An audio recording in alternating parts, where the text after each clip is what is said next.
கிறிஸ்துவுக்குள் அன்பான கர்த்தருடைய பிள்ளைகளே, இன்றைய வேத வசனமும் ஜெபமும் எபிரேயர் புஸ்தகம் 11ஆம் அதிகாரம் 6ஆம் வசனம். விசுவாசம் இல்லாமல் தேவனுக்கு பிரியமாயிருப்பது கூடாத காரியம்.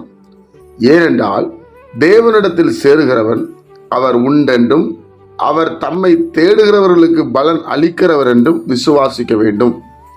என் அன்பு கர்த்தருடைய பிள்ளைகளே, விசுவாசம் இல்லாம ஏசப்பாவுக்கு பிரியமா இருப்பது கூடாத காரியம்.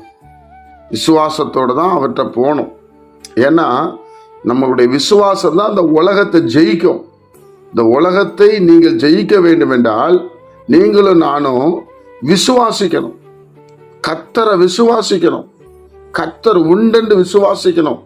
நான் கேட்கிற காரியங்கள் தேவனுக்கு சித்தமான காரியத்தை கேட்கும் போது நிச்சயமாக அந்த காரியத்தில் கர்த்தர் அற்புதங்களை செய்வார் என்று விசுவாசிக்கணும். தேவனுடைய பிள்ளைகளே, அந்த விசுவாசத்துல தான் தேவனுடைய பிள்ளைகளை சூரியன் நிப்பாட்டப்பட்டது. அடிக்கடி நான் யோசித்து பார்ப்பேன்.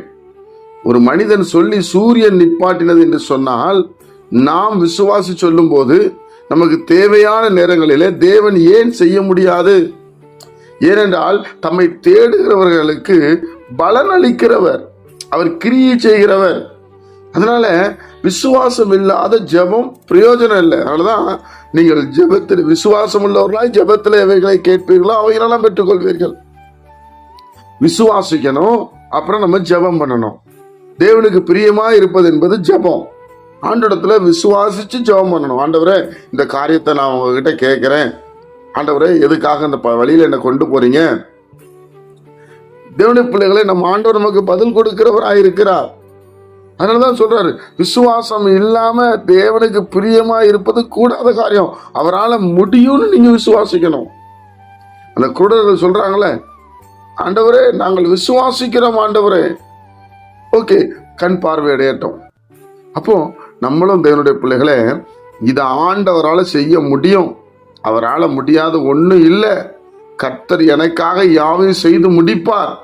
நான் விசுவாசிக்கிறேன். சொல்றவங்க என்ன வேணாலும் சொல்லட்டும், நடக்காது ஓடாது என்ன வேணாலும் சொல்லட்டும், என்னை உண்டாக்கினவரை நான் விசுவாசிக்கிறேன். எனக்கு உதவி செய்கிறவரை விசுவாசிக்கிறேன். எனக்காக மரணத்தை வென்றவரை நான் விசுவாசிக்கிறேன். மரணத்துக்கு போய் மரணத்துக்கு அதிகாரியா பிசாசை வென்று அதுல இருந்து உயிரோடு எழுந்தவர் பிரியமானவர்களே நம்ம ஆண்டவராக இயேசு கிறிஸ்து.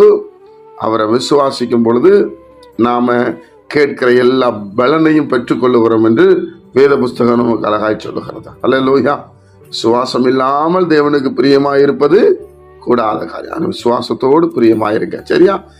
ஜெபிப்போம். பிதாவே, உம்முடைய குமாரன் இயேசுவின் நாமத்துல வருகிறோம். உங்களுக்கு நல்ல விசுவாசத்தை தாங்கப்பா. விசுவாசிக்கிற இருதயம் சிந்தனையும் உண்டாகட்டும்.